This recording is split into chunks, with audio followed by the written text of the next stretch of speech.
probably easier for him to see his insanity because he lost everything that he had, period. A high-bottom drunk who hasn't lost a lot of stuff, sometimes it's a little more difficult for them to see it. But I'll tell you, whether you're low-bottom or high-bottom, if you get drunk, you're going to get drunk the same way, believing something that is not true. Let's go to page, whatever the next one is, 39. 39. My old page is tore up. I can't read it anymore. And we're going to look at a guy named Fred. Now, Fred is the opposite of Jim. Fred is high bottom. Fred never lost anything. Jim didn't feel too good the day he got drunk. Fred is on top of the world the day he gets drunk. Yet he got drunk the same way. He believed a lie. Let's look at Fred's lie. Page 39 said, Fred is a partner in a well-known accounting firm. His income is good. He has a fine home. He is happily married and father of promising children of college age. Now, he has so attractive a personality that he makes friends with everyone. If ever there was a successful businessman, it's Fred. Now, to all appearance, he is a stable, well-balanced individual, yet he's alcoholic. Now, we first saw Fred about a year ago in a hospital where he'd gone to recover from a bad case of the jitters. It was his first experience of this kind, and he was much ashamed of it. Far from admitting he was an alcoholic, he told himself he came to the hospital to rest his nerves. We see lots of nerve resters in AA today, just like old Fred is. The doctor intimated strongly that he might be worse than he realized. For a few days he was depressed about his condition. Now, he made up his mind to quit drinking altogether. It never occurred to him that perhaps he could do so in spite of his character and standing. Fred would not believe himself an alcoholic. He would not take step one. Much less accept a spiritual remedy for his problem. If you can't take one, you can't take two. We told him what we knew of alcoholism. They told him about step one and step two. And he was interested and could see that he had some of the symptoms. He said, I'm a little bit alcoholic. Borderline case. Now, he was a long way from admitting he could do nothing about himself. Now, he was positive that his humiliating experience, plus the knowledge he had acquired, would keep him sober the rest of his life. Self-knowledge would fix it. Now, we heard no more of Fred for a while. One day we were told that he was back in the hospital. This time he was quite shaky. He soon indicated he was anxious to see us.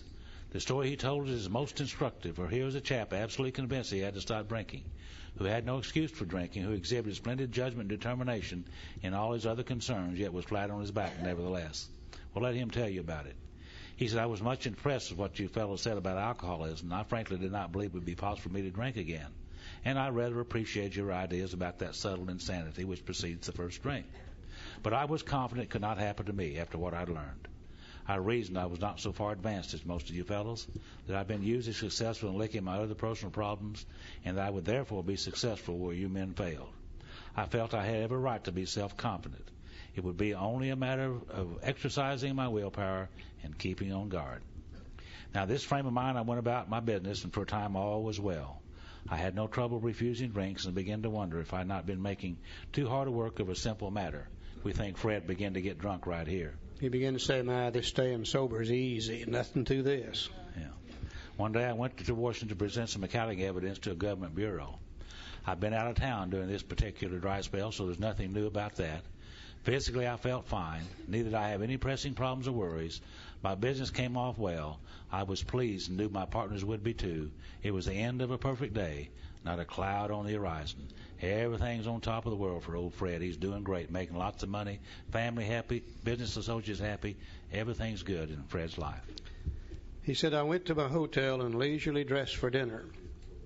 As I crossed the threshold of the dining room, the thought came to mind, it would be nice to have a couple of cocktails and go back to the hospital.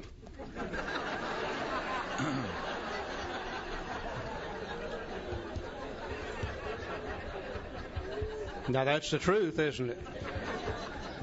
No way could he drink on the truth. His mind said it would be nice to have a couple of cocktails with dinner. That was all, nothing more. Now, based on the insane idea, he makes a decision, takes some action. I ordered a cocktail in my meal. Then I ordered another cocktail. Now, we got it inside ourselves now. The allergy takes over. After dinner, I decided to take a walk. When I returned to the hotel, it struck me a highball would be fine before going to bed, so I stepped into the bar and had one. I remember having several more that night and plenty next morning. I have a shadowy recollection of being in an airplane bound for New York and of finding a friendly taxicab driver at the landing field instead of my wife. The driver escorted me about for several days. I know little of where I went or what I said and did. Then came the hospital with unbearable mental and physical suffering. As soon as I regained my ability to think, I went carefully over that evening in Washington.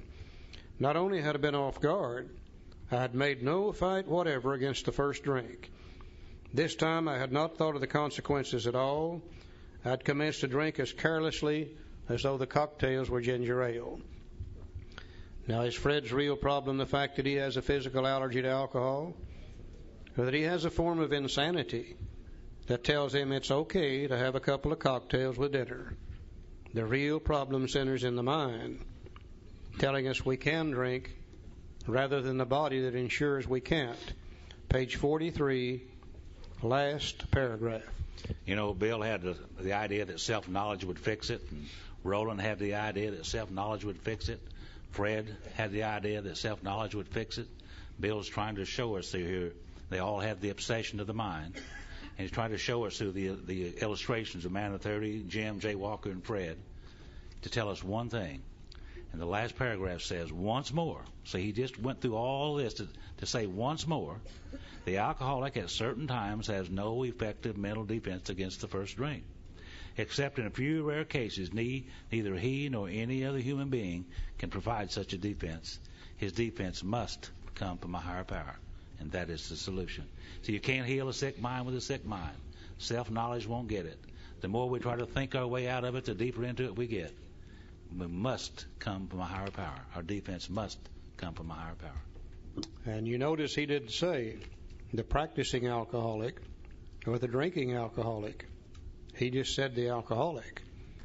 Now, what that means to me today is that I have no effective mental defense against the first drink. Left on my own resources, invariably I'm going to go right back to drinking again without the aid of a power greater than human power. Now, if you're the kind of alcoholic that I am, and if you were raised in the church setting that I was raised in, by the end of chapter 3, you are now faced with one hell of a dilemma. Because he's convinced me in chapter 3, without the aid of a power greater than I am, I'm going back to drinking. But I also felt that even though that was true, it wouldn't be possible for me to get the aid of a power greater than I am. Because you see, like Joe, I was raised in a good old Southern Baptist church. Now, I've got nothing against a good old Southern Baptist church. It's a great church. But when I was a kid growing up, I'm sure that from time to time they talked about a kind and a loving God. But if they did, the message never got to the pew I sat in. Because all I ever remember hearing about God when I was growing up in church was hellfire and brimstone and going to hell for lying and cheating and stealing and drinking whiskey and committing adultery. By the time I got to AA, I'd been doing that for about 20-some-odd years. And I know that God had already told St. Peter, when that little four-eyed sucker gets up here, send them downstairs. We'll not need his kind.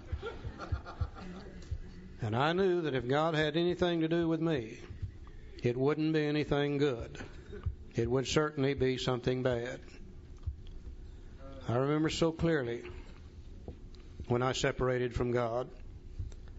In that Baptist church I grew up in, they gave me the rules. They said, if you do this, this, and this, you'll be okay. If you do that, that, and that, you're going to hell just sure as anything. Now, I didn't have any trouble with their rules at all until I got to be about 12 or 13 years old. And one day it seemed to me that the preacher looked me straight in the eye, and he said, son, to think about doing it is just as bad as doing it. And I said, oh, shit. I've had it now because I'd been thinking about doing it for a long time. In fact, I'd been thinking about doing it long enough, I was starting to get brain damage from it. And I said, if you're going to hell for thinking about it, then you might as well just go ahead and do it. Let's do it. And I did. And I didn't go to hell immediately. And I said, that sucker has been lying to me all along. I said, he and my parents and my teachers have formed together in a conspiracy to keep me from having any fun. And I said, from this day on, I do not intend to pay any attention to what they have to say. I don't have any intention of following God's rules, their rules, or anybody else's rules. From this day on, I'm going to do it my way.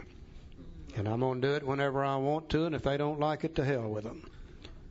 Now, when I got to AA, I had that attitude of a 12-year-old boy who had defied God, his parents, and his teachers.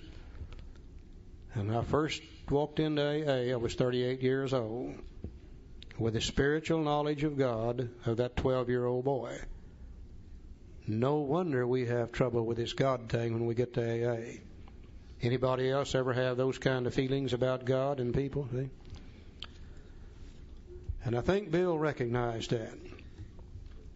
And I think he said sooner or later, I'm going to have to ask these people to make a decision about God.